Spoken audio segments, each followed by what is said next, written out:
Israel agad pinalikas ang GMA Integrated News Team habang nagko-cover sa venue ng Music Fest na isa sa mga unang inatake ng Hamas noon at kung saan pinaniniwalaang may namatay na Pilipina. Yan ay kasunod ng pagpapakawala na naman ng missile ng Hamas. Mula sa Rishon LeZion, Israel, live na nakatutok si JP Soriano. JP? Pia, mga kapuso, bandang 1:40 PM po dito sa Israel.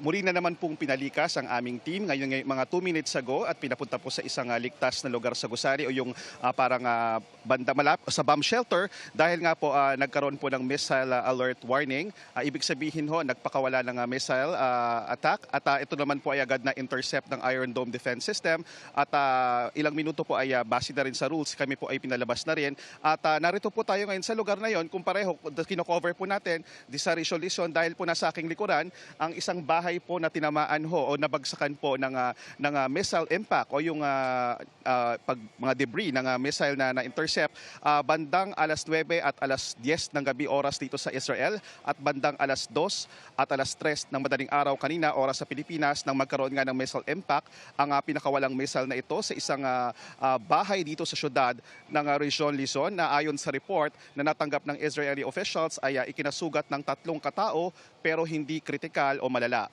Wasak ang ikatlo at ikalawang bahagi ng o ikalawang floor ng bahay na ito na parang apartment type pati na rin po yung kanilang first floor. Sabi ng ilang Pinay caregivers na nakausap ko dito kanina na naka-assign dito, may narinig daw silang malakas na impact bandang 10 PM at kagabi o alas 3 ng madaling araw kanina at hindi na yun pala ito na nga pero nasa bomb shelter daw sila nung nangyari yon pero yun na pala meron na nga pong tinamaan dito pero wala nga pong agad nagpunta ang mga tauhan ng Philippine Embassy dito upang tignan ng lagay ng mga kababayan ilang kababayan natin nandito. Malayo po ito sa Tel Aviv at bago po ito kahapon binisita rin po natin yung mga pinakagrabing napinsala o pinakagrabing inatake ng Hamas noong October 7 nang sila ay nakapasok sa Southern Israel.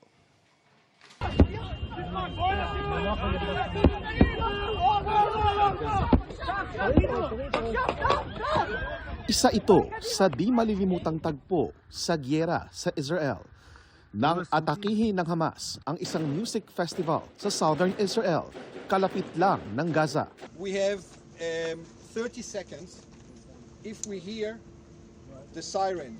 Halos 3 linggo matapos ang pag-atake, ganito na ang itsura ng open field na pinagdausan ng madugong music festival. Narito po tayo ngayon sa isang bahagi ng Kibbutz Re'im. Ito po yung bahagi ng Southern Israel, katabi lang ng Gaza.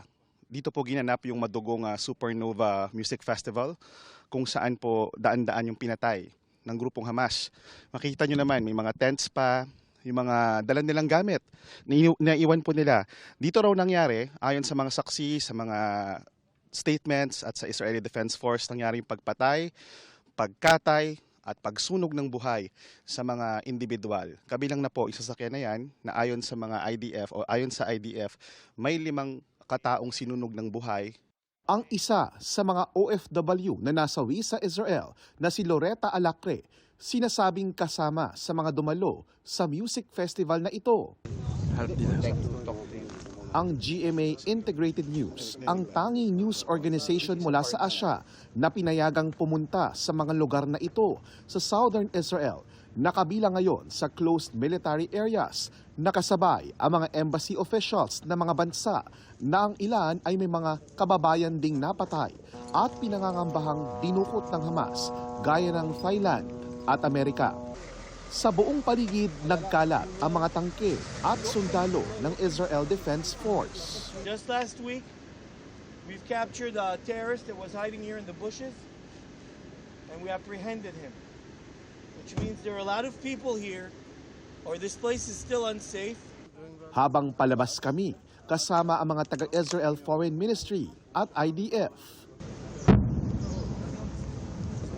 Tunog po na wala kasi siren dito. So may mga pagsabog. Ang sabi sa amin, pag minarinig na pagsabog, umalis na agad. So sasakay na tayo. Folks, please mount your vehicles. We have to go. Doon na namin nalaman pagsakay sa IDF bus na nagpakawala na naman ng mga missiles ang Hamas. Sunod kaming dinala ng IDF sa kibbutz Biri. Isa ito sa mga kibbutz o housing communities na unang kinubkob ng Hamas noong October 7. Dito rin pinatay ang mga Pilipinong caregiver na sina Paul Castelvi at Mary Grace Cabrera habang pinoprotektahan ang kanilang mga inaalagaang Israeli. Ito na po ang itsura ng kibbutz Beri ngayon. Sunog-sunog na po ang mga bahay. Dito po natagpuan ang maraming mga pinatay na individual. Kabilang na po ang 2 Pilipino at dito rin po nasugatan na mga lubha yung kababayan nating si Joey. Si Paul nga, tsaka si Ate Grace, pinatay. Tsaka si 4 na patay na eh. Wala silang pinipili. Yung mga ibang lahi nga na mga Thailand din, pinagpapatay eh. Wala namang atas yung mga yun sa kanila. Isa lang ang bahay na ito sa mga inatake ng Hamas sa kibbutz Biri.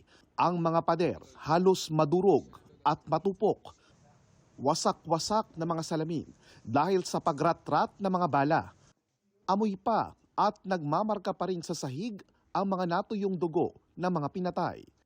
Sa gitna ng mga sirang kagamitan, ang indikasyon ng dating payapang buhay na mga nakatira dito. Sa tindi na mga nakita namin sa loob ng bahay, di maiwasan ng ilan ang manlumok. Ayon sa ulat ng Reuters, base sa impormasyong inilabas ng Israeli government, kasama ang 2 Pilipino sa mga dinukot sa mga pag-atake ng Hamas. Pero ayon sa Philippine Embassy sa Tel Aviv, wala pa silang opisyal na kumpirmasyon tungkol dyan. Wala pa rin daw kahit anong mensaheng natatanggap ang gobyerno ng Pilipinas mula sa Hamas. Nabihag nga nila ang ilan nating kababayan. Pero sa mismong press conference ng Israeli Foreign Ministry, kasama ang larawan ni Jelinor Pacheco sa mga nakadisplay na larawan ng mga dinukot. Nauna nang sinabi ng asawa ni Jelinor sa media na nakita niya sa isang viral na video na isa ang kanyang asawa sa mga kinuha umano ng mga terorista. Nilinaw namin ito sa Israeli Foreign Ministry. Yes, we do know that there were foreign nationals that were abducted. In fact, there are videos of foreign nationals being taken. I don't know if Filipino exactly, I have to check. And I think that there are. Bukod kay Pacheco, may isa pang Pilipino na unaccounted sa ngayon. 4 na Pilipino na ang kumpirmadong namatay sa pag-atake ng Hamas.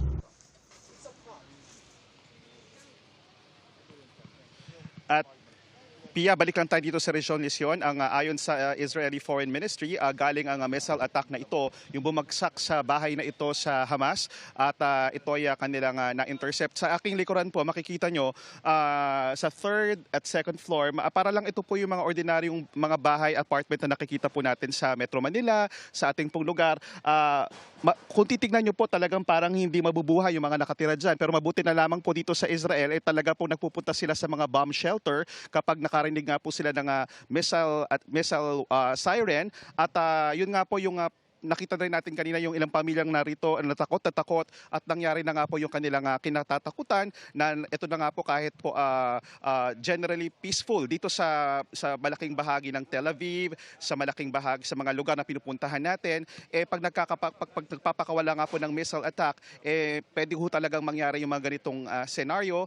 Pero uulitin ko lang po sa ating pag-iikot sa malaking bahagi ng Tel Aviv, peaceful, maayos naman po ang lagay ng mga Pilipino, pati na rin po yung mga ibang Pilipino at agro trainees na nakausap natin kanina na atin ding ibabalita sa mga susunod na araw.